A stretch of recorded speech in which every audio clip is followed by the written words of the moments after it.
3 tips to avoid rheumatoid arthritis. Ito po ay klase ng autoimmune disorder na kung saan ang mismong immune system po natin ang umaatake sa ating body tissues. Naapektuhan po nito ang lining ng ating kasukasuan dahil sa sobrang pamamaga na pwedeng magdiretso sa pagkasira at pag-iba ng hitsura ng ating buto.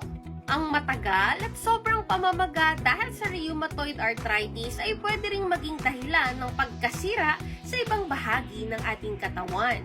So ano po mga sintomas? Number 1, tender, warm, and swollen joints. Number 2, pagtigas ng mga joints, specifically sa umaga at kung wala tayo masyadong movement. Number 3, mabilis makaramdam ng pagod, minsan nilalagnat at walang gana sa pagkain. So ano po yung mga paraan para maiwasan po natin ito? Number 1, of course, we should maintain a healthy weight. As much as possible, pasok po dapat sa BMI ang ating body weight which is 18.5 to 25. Number 2, bawasan po natin ang sobrang pag-expose sa mga polusyon. According to studies, sa mga polusyon na ito ay isa sa naging dahilan ng pagdami ng toxin sa ating katawan na pwedeng maging dahilan ng pamamaga. And number 3, of course, eat a healthy diet.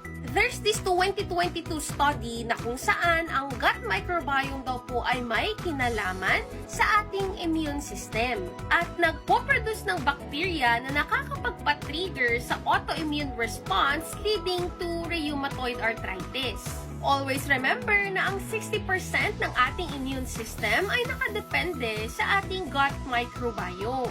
Prevention is always better than cure. Stay healthy po!